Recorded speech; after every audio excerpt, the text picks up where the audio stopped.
Welcome to Season 5 of the Photo Ethics Podcast. I'm your host, Savannah Dodd, and I'm the founder of the Photography Ethics Center. Each week, I'll be talking with an accomplished photographer about the ethics of their practice.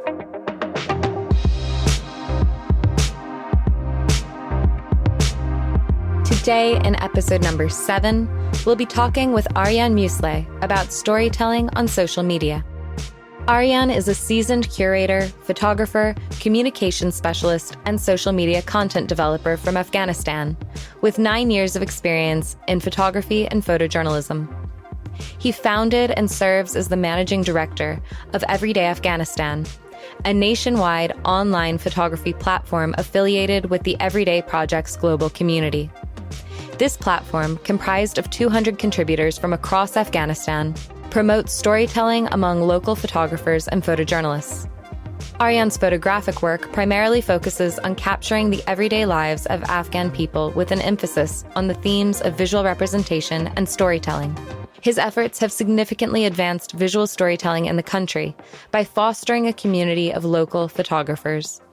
Additionally, Aryan is currently pursuing further studies in the field of global communications at the American University of Paris. Could we start with you just telling us a little bit about the kind of work that you do? Yes, I'm actually a curator, but I've worked in photography and photojournalism for a while. And it's been almost 9 years that I'm working as both a photographer and a curator for a platform called Everyday Afghanistan, which is mainly focused on visual representation of Afghanistan through the lenses of photojournalists working in Afghanistan, both nationals and foreign nationals, and correspondents. Did you start with photography? Did you start with curation? What was your sort of journey? Yeah, it's a very strange story. When I was not a photographer by education, so it was all passion, and I had to do something very unusual for a friend to stay in photography and believe in the power of visual representation and continue to study photography. So then I did my research a little bit on the internet and came up with the Everyday Projects, an initiative which was launched in 2012 in Everyday Afghanistan in 2014. And we created this platform with a friend in order to make him believe that we can do something out of photography. So then he stayed in the field of photography and became a photographer. And that's how I was involved in the field of photography. So that was it. It's very simple, to encourage a friend to become a photographer. Then it grew on me. From 9 years ago, but now I see it very in an ironic way how I entered the field, but now the whole perspective that how I see the field has completely changed. In what way? For example, I see it very differently. For example, when I first took the photography ethics courses, seeing a visual representation of communities and societies from a different perspective in terms of authenticity and ethical issues. It's something more than just a photograph taken from a person or a place. So I think that was not the case when I first started and took the camera and went out to the field. So I think that's the one main thing that has been changed in me, has completely changed my perspective in seeing the field as more advanced. That's always really great to hear, that our courses are helpful or beneficial, or at least that they maybe can help shift perspectives on photography. It's always really nice to hear. And why photography? What is it about photography that can help us to see a place in a different light, like with the Everyday Projects? I mean, for example, because I was working in a country that was misrepresented, underrepresented, or not represented at all, I think one of the very basic tools that you can come up with in order to tell a story was a camera. or it could have been a mobile device or a professional DSLR camera. So when I first started my work, and when I've been trying to reach out to photographers, I realized that how difficult it is to find a person that could work in a very distant area, in a very local area, where there's a lot of like sensitivity, and also there's a lot of like taboos and traditions, and that makes the like field of the work of photojournalists and photographers difficult. That's why I thought maybe like photography would be the best tool to start with, in order to not best represent a community, but to at least have something from like a particular place. Because I'm still a little bit photography right now. I'm trying to do some videos here now that I'm studying like communication and media, but I would still like believe in the power of photography to represent communities that are like less developed or misrepresented, or not like represented at all, like compared to like developed communities, for example in Europe. It's a different story. But when you go to like global south, or the global majority in Afghanistan or Africa or Central Africa, the case is still the same. Can you expand on that a little bit? What do you mean when you're saying that the case is still the same, in terms of like the lack of representation and misrepresentation? Yes, of course. Like, for example, in Afghanistan, due to recent changes in Afghanistan and what happened, and the like withdrawal of the US and Taliban coming to power, I think we went all back to the zero, like to the like first square. I see that like some of the photographers that I've been working with, they're still struggling to get the camera out and go into the society and take a photo, which was not the case like 2 years ago. They've been very like at ease, like going and talking to people, and reaching out to people and going inside like household, which is also like a big thing in Afghanistan, and record and tell a story. But that perspective, that image in that landscape has changed in Afghanistan. It changes depending who is running the country, what's the politics. Yeah, absolutely. So a press freedom angle, really, I guess, as Yeah, well. like of course, yeah. It's completely changed, and the press freedom is restricted in the country, as you know, and it's gonna change depending on recent changes and political changes around the world. Like, for example, what we see in Africa, and also in the Middle East, especially, and also in Afghanistan. And I guess with regard to the withdrawal of American troops from Afghanistan, like how do you feel that that has impacted sort of the visual landscape or the visual narrative that we see in Afghanistan? For example, I guess I'm wondering, does that mean that there are more representations by international journalists or international photographers than local photographers, because maybe there's more risk to local photographers?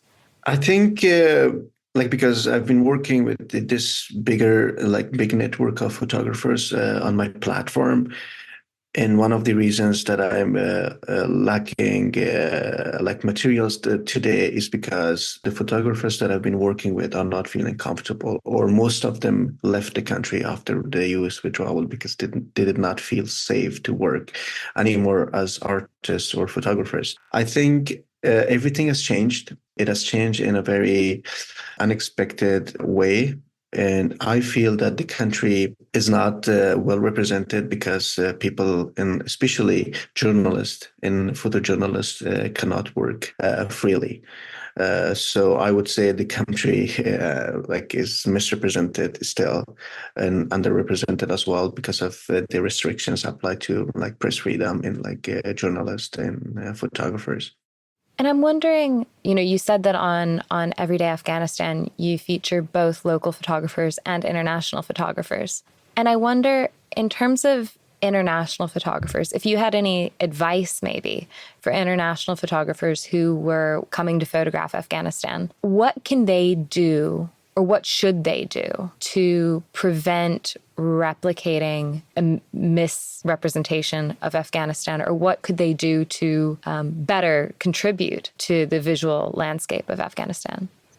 Yeah, I think this is a very complicated question because like what's happening in Afghanistan has to do more with traditions, like taboos, like stereotypes, like in Afghanistan that has been there for a long time. For example, like we have, if we see it from like ethnographical point of view, we have tribes in like communities who do not feel safe when they see a camera and do not want to be like in front of the camera, which makes it difficult, like photographers, to even go there, like and be and feel at ease, like to work. But depending on my experience, I would say, like for people who are going to Afghanistan, to spend some time to understand and grasp the culture of those people, which in some cases makes it difficult because they are not they don't have like enough time and they have deadlines to do that.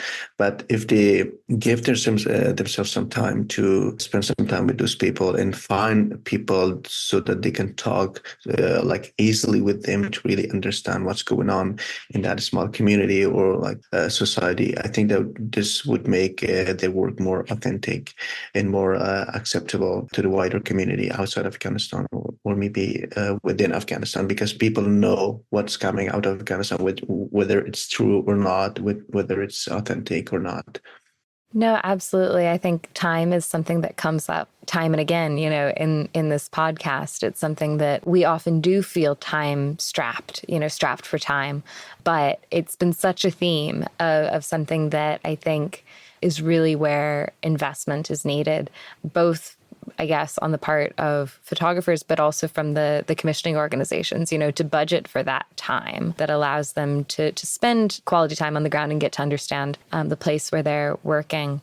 You mentioned something there that I'd like to dig into a little bit more about how in some tribes, there's a lot of apprehension about cameras. And this might seem like a strange comparison, but bear with me. This is something that reminds me of Northern Ireland, because where I'm based in Northern Ireland, a lot of communities were misrepresented by the media, and now there can be a lot of animosity about cameras. They can feel very unsafe around cameras and very insecure about being photographed because they've been harmed by photographs in the past. And so when I've spoken with people, I've sometimes wondered, well, maybe photography isn't the right tool to work with that community, And I guess, how do you feel about that? Yeah, where do you sit on that?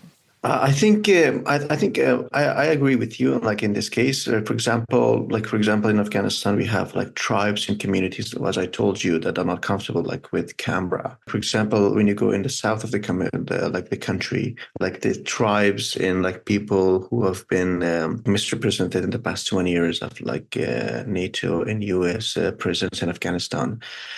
Like because I know the country, because I'm from that country, I know that people are still uncomfortable. For example, I can give you an example of a photojournalist who have been working in Afghanistan the past 10 years and 12 years. He went there learned the language of the country and found another tool in order to like depict and like tell the story of a person, like in a written, like rather than photography. But I know there are other ways than photography that we can best tell a story out of a community.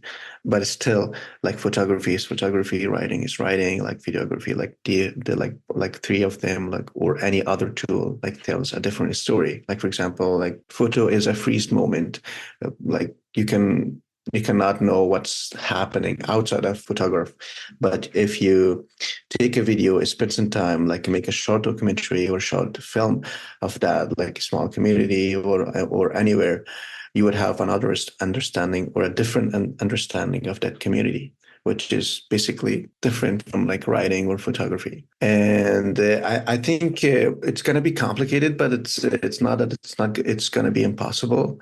But like definitely in order to tell a story like through different mediums, I think we can invest some time to like really work around these like issues, which shouldn't be a big deal because it's a different community, different people. They have different wants and needs, and we have to work around them. So that's what we should do as like people running platforms and like running agencies.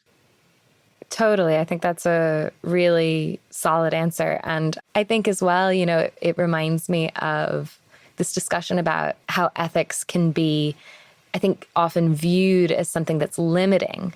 But actually, I believe that, ethics is something that I think can open up a lot of creative possibility. I think sometimes constraints can force us to take creative risks or to take new approaches that we wouldn't take otherwise. And so I think the way you've described about how like different mediums tell different stories, I think that's really, really helpful, and it's really useful to think about. Yes, of course. Like, for example, this, because I'm studying communication right now in Paris, and this past semester I had to work and embed myself into a life of a refugee in Paris in order to tell a story.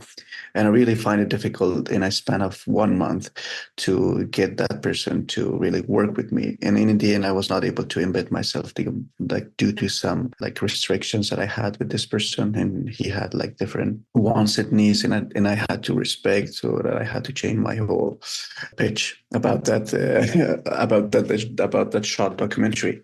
So I guess like some people feel different when it comes to mediums. For example, if I had asked this person to like tell me a story and then I would write it, and he would have felt very comfortable with me rather than having a camera inside his house, like filming him all the time. So and we had like this conversation with this person like a lot of time. He actually agreed with me to film him, but he didn't allow me to film everything because he didn't feel comfortable. And I had to work around that. And I had that freedom to make those decisions because that was my own film, and I was the director. But like having the same scenario, like working for a bigger organization where you cannot make a decision and would have different results and different consequences. Absolutely. I mean, I feel like there's something that you said as well, which really reminds me of anthropology and anthropological research, which is that you have to work with the situation that you find. And sometimes if you don't have access, that tells a story too. I feel like, it's not, I think sometimes we get very fixated on the idea that, oh, I have this idea for what it's going to be and it's going to look like this thing.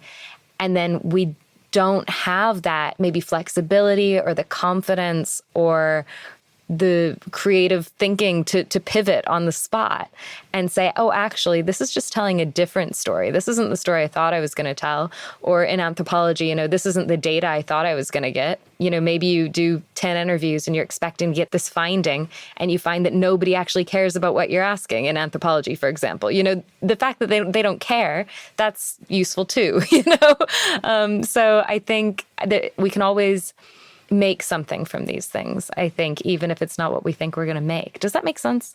Of course, yeah, of course. Like this is what happened to me. Like I pitched a different story to the professor that I was working with, and I came up at the end with something very different. And it raised like a lot of questions that I was not thinking like before, like pitching this story.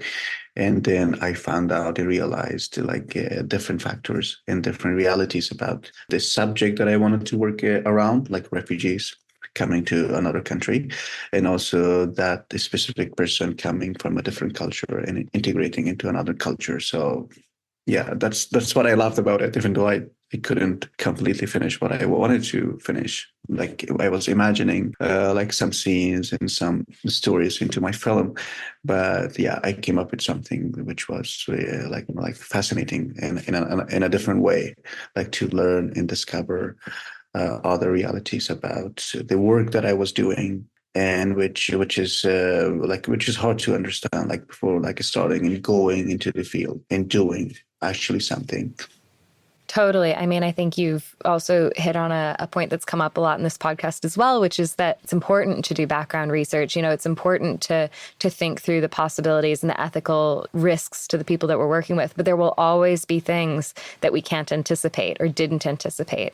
So, until you're there, and then, figuring out how to adjust or renegotiate that relationship. I think that's a really good example.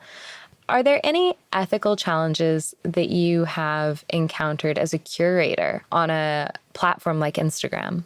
Yeah, I think I faced like a lot of challenges in the span of like 8 and 9 years. Like, for example, starting from the very beginning, And I had to reach out to all of these photographers to ask them for permission to allow me to share their photographs.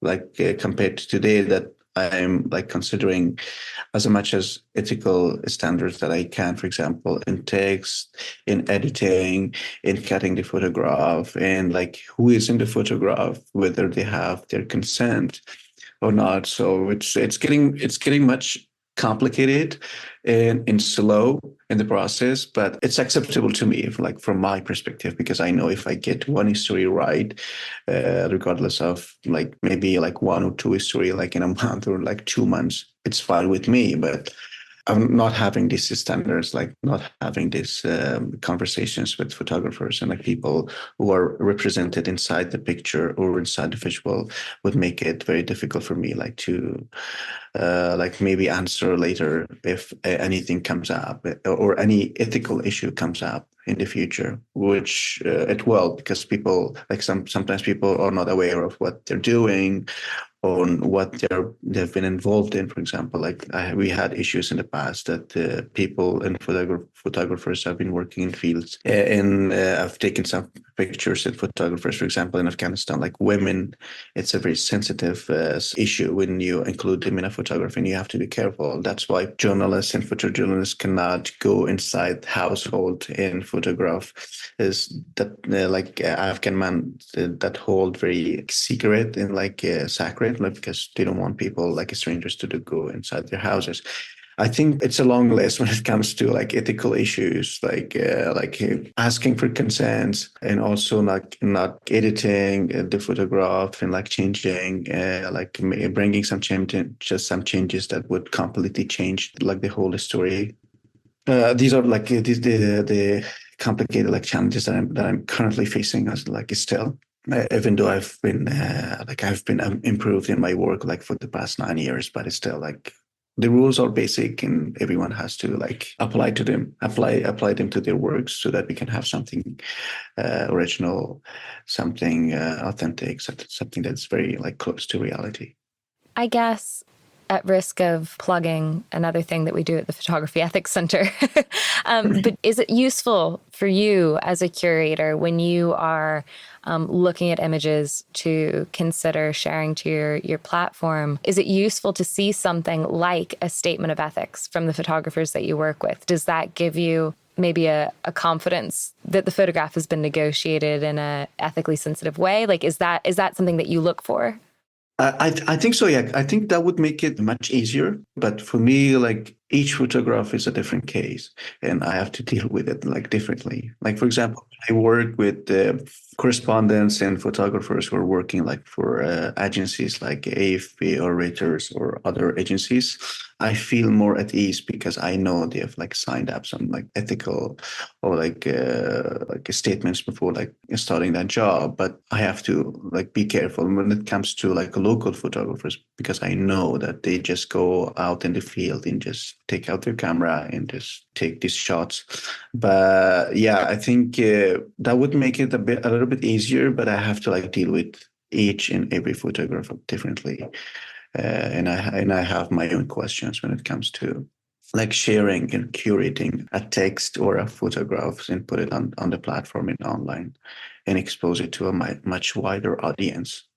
You've mentioned text a couple times, and I think that's something that we don't always talk about enough on the podcast. I know we did talk about captions last season with Shaminder Dulay, and that was a really interesting perspective on photojournalistic captions and how that, how do we create photojournalistic captions. And I guess I wonder, in terms of a platform like Instagram, it's very much a storytelling exercise. And I wonder, where's that, how does that impact the way that you write captions? Because you are seeking something that is truthful and photojournalistic in that way, but also the way that the platform of Instagram runs is very much about stories, which isn't always compatible, I think, necessarily with very rigid standards for captioning. Yeah, I think recently, like when they compete with other platforms like TikTok, like this has changed like in the past few years. But it was not the case like we started like to work with Instagram and like 8 years ago. But it's still like, for example, like for my work, when it comes to like captions and text, I'm trying to apply like the same standards that like I apply on photographs. For example, like especially with local photographers, they don't ask questions when they go out to the field because they don't have like enough time, or they don't know because they're not professionals, they're amateurs. They don't ask questions. For example, when I share a photo, which like most of my resources, like most of the photographers on the platform comes from local photographers, which makes it my like job a little bit difficult to curate because I have to like ask all of these questions about their writing. Sometimes they don't write. I have to like work on the captions myself, and then I have to like ask them a long list of questions like before like writing something. For example, the identity of that like person, whether they asked that like particular person in that picture about whether she or he is comfortable like sharing their photograph or their story, and like other questions which I have encountered that like most of the local photographs do not even take notes, which makes our job difficult when it comes to like putting it on our platform. So we have to ask questions because we just can't write a very random caption about and say the storytelling, which is not a storytelling, just resharing the photograph. Yeah, I mean, I guess what you're describing has a lot to do with capacity development and the, different opportunities that people may or may not have to pursue sort of formalized trainings in, photojournalism or photography ethics. I guess along those lines, I wonder if you were going to give someone who's maybe a local photographer or just a non-professional photographer who's wanting to share photographs on Instagram or on a similar social media platform, what advice would you give them for, going about that and going about storytelling about a place online? I think like there are like a lot of them, like most of them are very enthusiastic about like sharing photos, like especially in editing them in a very like different way and make them more beautiful and captivating and sharing them. Like I would say to them to, if they want to become something, become someone professional in that field, and if they want to like seek a career in like photojournalism and photography, they have to comply to these basic rules of ethics, because that's what would make them professional and would open them like opportunities to grow. Otherwise, if they want to stay someone who has a camera, who just takes photographs, and that would be another case. But like for me, this is very difficult. When, for example, when I started like went to the field myself, and all I wanted to do was to take photographs and share them because I wanted people to come to my plan, like to my profile, and see them and like them. So that would give me more approval and to continue my work, which is the same case for like local photographers today in a lot of places, not only in Afghanistan. But I would really suggest and recommend for them to learn what they're really actually doing as a photographer and a photojournalist, and then because the rules are really basic, so when they learn it, they would be able to like practice and get better at it. And instead of like sharing everything on social media without like considering all these ethical issues and all ethical concerns, I think it would get them to somewhere, but not if they want to become a professional photojournalist and photographer, because at some point this would raise like some ethical questions and they have to answer to it. And I want them to be professional about what they do and to really understand what they're doing, which was also the same case for me because I did not start it this way, and I wish I had.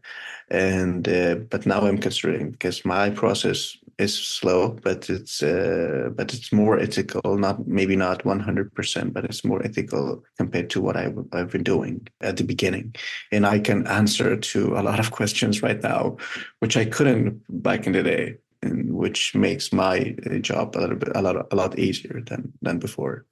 I think that's very good advice. But I think I also want to say, like, just to assuage your concerns, I don't think anybody is 100% ethical. Yeah, We're all going to make mistakes. And I think that's part of it. So don't worry about not being 100% ethical. It's all a learning process. And I think exactly like you said, you can answer those questions. And I think that's 99% of it, right? Is being able to answer questions about your work and how you went about it. And I think that shows that you've put thought into it, and you've considered it and you've weighed it up. I did want to ask as well, you've mentioned earlier about maybe your process on Instagram is slower than maybe in the past, or maybe it would be otherwise if you weren't like asking all these questions. And, you said, I think maybe you share 1 or 2 stories a month. And I think that that's something that came up in a conversation that I had the other day about the speed of social media and how it rewards speed, and how maybe that's not the most sensitive or appropriate way to tell stories about people in an environment that's so fast paced. And I guess I was wondering if you could maybe talk about how you find that, about like the added ethical considerations when you're sharing work to a platform like Instagram versus on a personal website or in a gallery. Because, you mentioned as well, like recognition, and a lot of photographers are wanting to put their work out there to get a presence. And I think, there's this idea of speed on social media, and there's also this idea of, gaining recognition and getting accolades and likes, right? And I don't know if that's always compatible with slow and considered storytelling. I don't know. What do you think about that? Or how do you make it compatible? Maybe is a better question. I think I've been seeing like this issue with the recent war happening in Gaza. Like a lot of like the footage were coming out of Gaza, and also like the surrounding areas.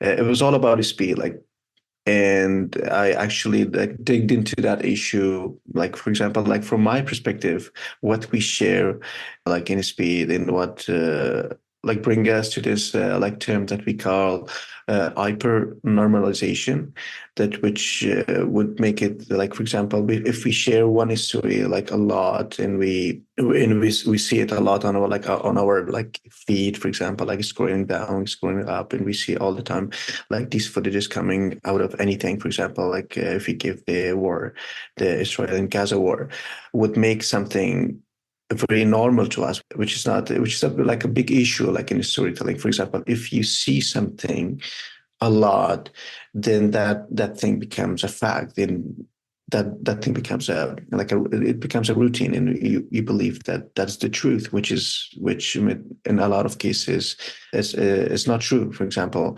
when I started my platform in Afghanistan like 8 years ago, all I've been seeing on Instagram was the pictures of American soldiers like posting their photographs on Instagram.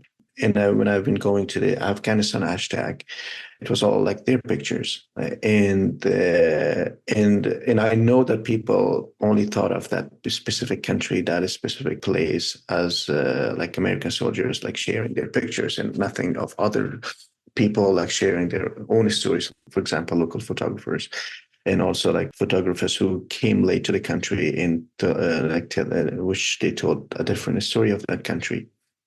But I think for me, it's like speed is a very big issue when it comes to like social media and sharing everything on social media in a much higher pace. And I see it as a big challenge to storytelling. But for me, for storytelling is something that needs process, needs time, and has to go through a process to be able to better tell a story that is authentic, that is true, and credible. But with like, for example, with the recent improvements on TikTok, and like people using a lot of these, going from post to stories, would make it even more difficult for professionals to work around the stories with the recent changes, and like changes of algorithm in these platforms when it comes to like actual storytelling. Yeah, and I just wanted to signpost something that you said about hypernormalization. I thought was really interesting and really related to some of the writing that I've seen from Dr. Azeta Hatef, I believe her name is. She was a panelist when a couple of years ago we did a panel on sort of the representation of Afghanistan.